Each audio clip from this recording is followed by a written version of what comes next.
ये है Socotra island, पूरे इंडियन ओशन में सबसे यूनिक, आइसोलेटेड और सबसे ज्यादा स्ट्रेटेजिकली इंपॉर्टेंट आइलैंड। आम लोग शायद इसके बारे में कुछ ज्यादा नहीं जानते, मगर दुनिया के कई कंट्रीज, खासकर यूएई और सऊदी अरब की इस पे बहुत कड़ी नजर है। इस आइलैंड को एलियन आइलैंड भी कहा जाता है, क्योंकि यहाँ पर पाए जाने वाले दरख्त और पौधे पूरी दुनिया में कहीं नहीं पाए जाते। लेकिन ये तो बहुत छोटी सी वजह है जो इस आइलैंड को इतना खास बनाती है। असल वजह है इस आइलैंड की जोग्राफियाई लोकेशन, और इसी वजह से इसको the jewel of gulf of Aden भी कहा जाता है। यमन से तकरीबन 500 किलोमीटर दूर हॉर्न ऑफ अफ्रीका के पास वाक़ ये आइलैंड एक गेटवे है, जहां से पूरी दुनिया के 30% समुद्री कंटेनर्स गुजरते हैं। हर रोज तकरीबन 3 million oil barrels Persian gulf से निकलकर इंडियन ओशन में आते हैं। ये समुद्री जहाज अरेबियन सी को क्रॉस करते हुए गल्फ ऑफ एडन में आते हैं और फिर रेड सी में दाखिल होते हुए इस बाबल मंदेब को क्रॉस करते हुए सुएज कैनाल के जरिए यूरोप में पहुंच जाते हैं। तो जो भी इस आइलैंड को कंट्रोल करेगा वो असल में वर्ल्ड ट्रेड को भी कंट्रोल करेगा, और इसके साथ ही अफ्रीका पे भी नजर रख सकेगा, क्योंकि बिल्कुल पास ही सोमालिया है। और इस रूट पर सबसे खतरनाक चीज सोमाली पायरेट्स हैं, जो अक्सर ट्रेड शिप्स पर हमला करते रहते हैं। इस आइलैंड को कंट्रोल करके पूरे ट्रेड रूट को प्रोटेक्ट किया जा सकता है, और आखिर में इस आइलैंड के जरिए सारी मिडल ईस्टर्न डेवलपमेंट्स पर भी नजर रखी जा सकती है। इसके अलावा आसपास की तमाम फिशिंग कम्युनिटीज के लिए भी ये आइलैंड एक बहुत बड़ा स्टॉपिंग पॉइंट है। तो ये है इसकी ज्योग्राफिक इंपॉर्टेंस, जिसकी वजह से ईरान से लेकर कतर और इंडिया तक हर रीजनल पावर इस आइलैंड पर अपनी बेस बनाना चाहता है। लेकिन यूएई और सऊदी अरब बाकी तमाम कंट्रीज में से सबसे ज्यादा कोशिश कर रहे हैं इस कंट्री का कंट्रोल हासिल करने के लिए, और उसकी एक बड़ी वजह है यमन। सोकोट्रा असल में यमन ही का हिस्सा है, लेकिन वो कल्चरली और सोशली यमन से बहुत डिफरेंट है। सोकोट्रा की आबादी तकरीबन 60,000 से 90,000 के दरमियान है, और यहाँ पर 50% सुन्नी और 50% शिया मुसलमान रहते हैं। यहाँ पर रहने वाले ज्यादातर लोग या तो मछलियाँ पकड़ते हैं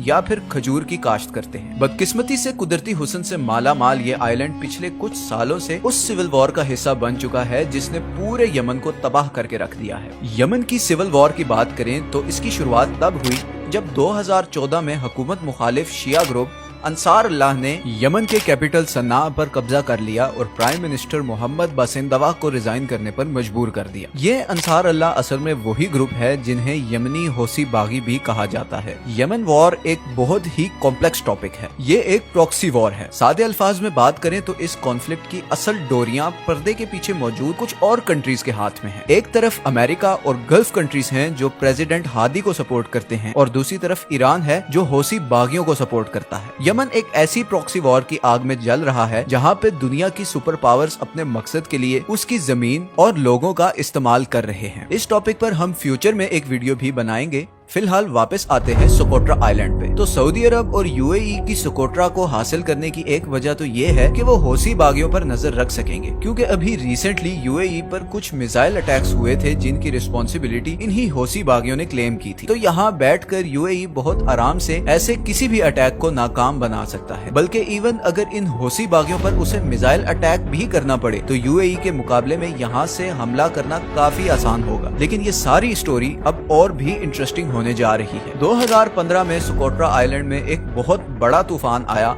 जिससे काफी जानी और माली नुकसान हुआ। यही वो मौका था जिसका सऊदी अरब और यूएई ने फायदा उठाया और ह्यूमैनिटेरियन एड के बहाने इस आइलैंड में एंटर हो गए। इन दोनों अरब कंट्रीज ने लोकल इंफ्रास्ट्रक्चर की डेवलपमेंट शुरू कर दी और तूफान से मुतासर होने वाले लोगों के लिए खाने पीने और रहने का इंतजाम किया। और सिर्फ यही नहीं, बल्कि यूएई ने सिक्योरिटी के बहाने यहाँ पर अपने 5,000 फौजी भी तैनात कर दिए। फिर 2018 में यूएई ने यमनी फौजियों को ट्रेनिंग देने के बहाने यहाँ पर अपनी मजीद आर्मी भेज दी, और फिर 30 अप्रैल 2018 को यूएई की आर्मी ने सोकोट्रा के तमाम एयरपोर्ट्स और सी पोर्ट्स का कंट्रोल हासिल कर लिया। और यहीं पर वो इंटरेस्टिंग पार्ट आता है जिसका मैंने पीछे जिक्र किया था। यूएई ने न सिर्फ सोकोट्रा के बेसिक इंफ्रास्ट्रक्चर जैसे कि रोड, हॉस्पिटल्स और स्कूल्स में हेवीली इन्वेस्ट करना शुरू कर दिया, बल्कि इवन वहाँ के डॉक्टर्स, पुलिस और ब्यूरोक्रेट्स को सैलरीज भी दी। यमन के मौजूदा प्रेसिडेंट हादी की हुकूमत से नाराज लोकल पॉपुलेशन में यूएई के लिए काफी एक्सेप्टेंस और हमदर्दी पैदा होना शुरू हो गई और उन्होंने अमीराती इन्वेस्टमेंट को वेलकम करना शुरू कर दिया। दूसरी तरफ यूएई की इस हरकत से सऊदी अरब काफी नाराज है, लेकिन ऐसा लग रहा है जैसे यूएई को शायद इस मामले में सऊदी अरब की ज्यादा परवाह भी नहीं। इसीलिए यमन के कई वॉर एक्सपर्ट्स के मुताबिक ऐसा लगता है कि यूएई अब सऊदी अरब के गोल से हटकर अपना खुद का कमर्शियल और स्ट्रेटेजिक इंटरेस्ट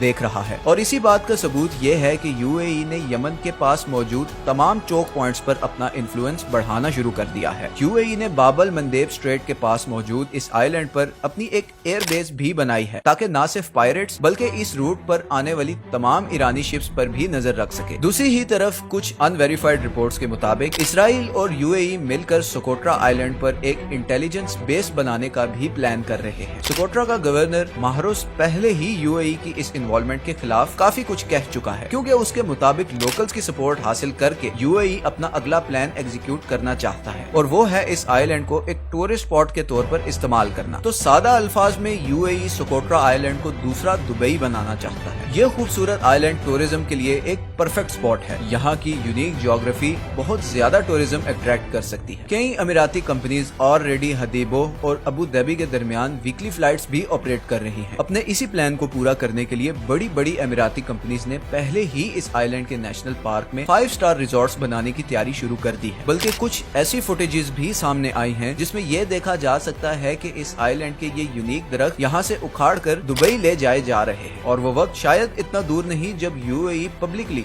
सोकोट्रा आइलैंड को अपना हिस्सा अनाउंस कर दे। इस तमाम सूरत हाल में सोकोट्रा के इन गरीब और सादा लोगों के लिए खुशखबरी है या खतरा, ये तो आने वाला वक्त ही बताएगा। हम उम्मीद करते हैं कि आप इस चैनल की वीडियोस को पसंद कर रहे हैं। ये हैं वो तमाम सोर्सेज जिनसे हमने इस वीडियो के लिए कंसल्ट किया है। अगर आपको ये वीडियो पसंद आई है तो इसे लाइक और चैनल को सब्सक्राइब जरूर कर दें। हमने अभी और बहुत सी इंटरेस्टिंग टॉपिक्स पर वीडियोस बनानी है, तो आपकी सपोर्ट बहुत जरूरी है। अपना ख्याल रखिएगा। अल्लाह हाफिज।